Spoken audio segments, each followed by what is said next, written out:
My father refused to walk me down the aisle because of my sister's lies, but what happened at the reception left him speechless with regret. My father was supposed to walk me down the aisle. Instead, he was at my sister's fake career celebration, and when those chapel doors opened, it wasn't him standing beside me, it was another man, and by the time my father realized what he had lost, the damage was permanent. If you've ever been overlooked, replaced, or betrayed by someone who was supposed to love you unconditionally, this story is going to hit deep. And if you believe that sometimes the most powerful revenge isn't loud, it's dignified, then go ahead, hit that like button, subscribe, and let's get into one of the most satisfying emotional payoffs you'll hear today. There's a specific kind of pain that doesn't explode. It erodes, quietly. For me, that pain had a name. Katerina. My older sister wasn't just dramatic. She was strategic. The kind of person who could tilt her head slightly, let her voice tremble, and suddenly the entire room revolved around her emotional emergency. And my father? He orbited her like a planet caught in gravity. Growing up, I learned early that love in our house wasn't equal. It was negotiated. And somehow, I was always the one expected to compromise. If Katerina failed a test, I wasn't allowed to celebrate my A. If she felt insecure, I was accused of showing off. If she cried, I was somehow the villain. At first, I believed it was coincidence. Then it became a pattern. I was 17 when I earned a full academic scholarship. I still remember holding the acceptance letter in my shaking hands. Years of late nights, studying until my eyes burned, turning down parties, working weekends. For once, I allowed myself to feel proud. My father promised he'd be there when they announced recipients on stage. I wouldn't miss it, he said.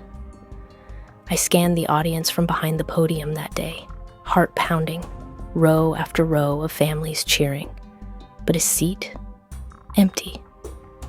My stomach dropped so hard I thought I might faint. Later that night, he showed up at home with takeout food and a tense expression.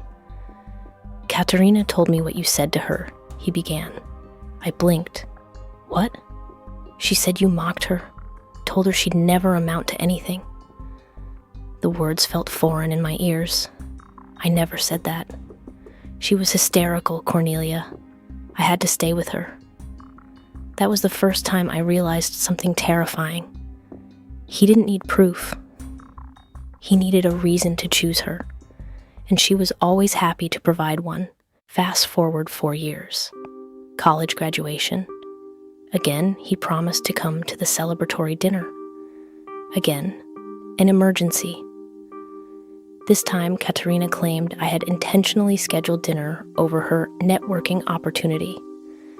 It didn't matter that I sent invites months in advance. It didn't matter that she had never mentioned this opportunity before. He missed the dinner. Again. I remember sitting at the restaurant table, staring at the empty chair across from me. My friends were laughing. My classmates were hugging their parents. And I was swallowing tears, pretending I didn't notice the absence. That night, something inside me shifted. I stopped expecting him. It was safer that way. Then I met Marco. Marco didn't compete for attention. He didn't manipulate. He listened. The first time he met my family, he noticed the dynamic instantly. The way Katerina interrupted me.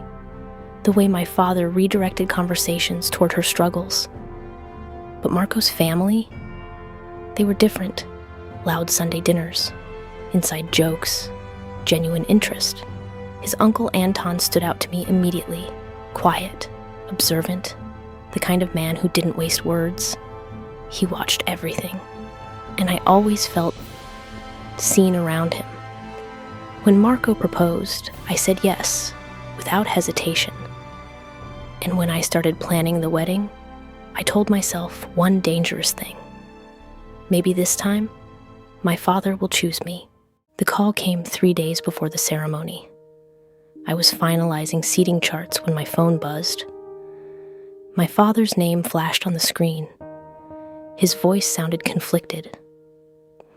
"Cornelia, Katerina says you deliberately planned your wedding the same day as her career launch event." I actually laughed at first. "What career launch event?" "She says you knew." There it was again. Not, "Is this true? But why did you do this?" "I had no idea she planned anything," I said slowly. He exhaled sharply. "She's devastated. She feels like you're trying to overshadow her. Overshadow her with my wedding." I closed my eyes. "Are you coming?" I asked quietly. The silence stretched, heavy, painful. "I need to be there for your sister," he said. 3 days before I was supposed to walk down the aisle, my father chose another imaginary crisis. Again, the night before the wedding, I sat alone in my bridal suite. The dress hung by the window, glowing under soft lamplight. I should have been excited. Instead, my chest felt hollow.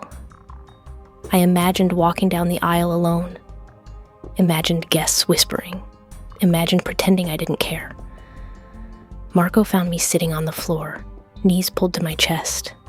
He didn't try to fix it. He just sat beside me. And then there was a knock at the door. "Uncle Anton?"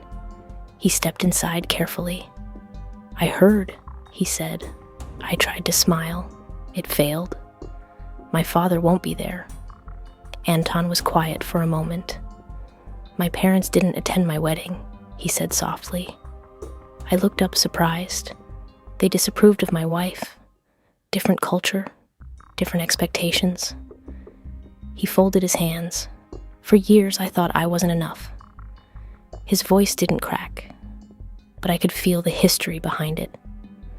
Eventually, he continued, I realized something. Love isn't proven by blood, it's proven by presence. Then he looked at me directly. "If you'd allow me, I would be honored to walk you down the aisle." My throat tightened.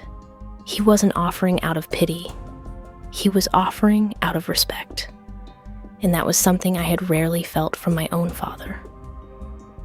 "I'd like that," I whispered. And in that moment, I stopped mourning what I didn't have and started appreciating what I did. The chapel doors opened the next afternoon. Music swelled. Sunlight streamed across polished floors. My heart pounded, but not from fear, from clarity. Anton's arm was steady beneath my hand. "I've got you," he murmured, and I believed him.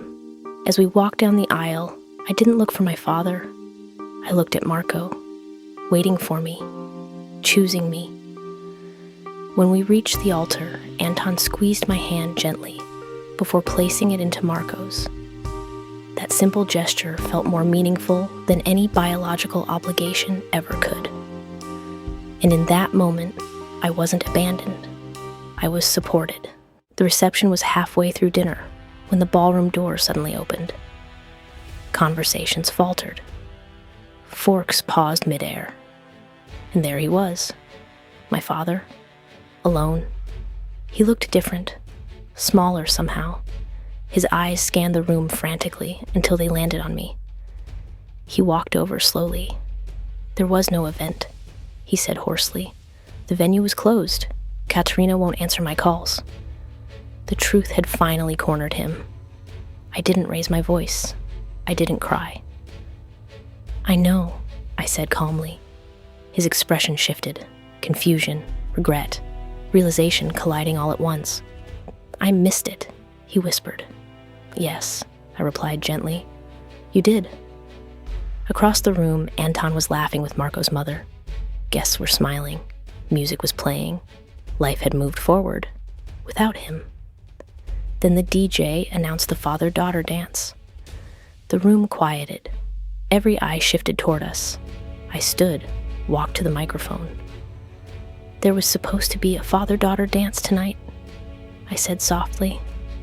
"But sometimes the person who earns that role isn't the one you expect." I turned toward Anton. And I'd like to share this dance with the man who chose to be here. The applause was instant, warm, powerful. Anton stepped forward, surprised but smiling. My father didn't move. He just watched as I placed my hand in someone else's, watched as I rested my head against a shoulder that never abandoned me, watched the role he had taken for granted, filled, not out of spite, but out of necessity. And in his eyes I saw it, regret, heavy, crushing, irreversible. That was the moment.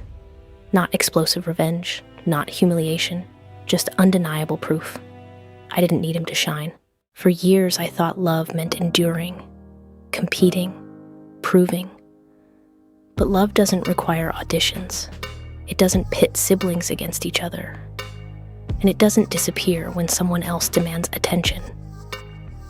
My father eventually apologized, and I allowed him back into my life, slowly, with boundaries. Because forgiveness doesn't mean access, it means peace. And I finally understood something powerful. The person who walks you through life should be someone who shows up consistently, not conditionally. If this story resonated with you, if you've ever felt overlooked, replaced, or underestimated, hit that like button. And tell me in the comments, do you believe family is defined by blood, or by who shows up when it matters most? Subscribe for more stories of resilience, redemption, and the kind of revenge that doesn't destroy you, it elevates you. And I'll see you in the next one.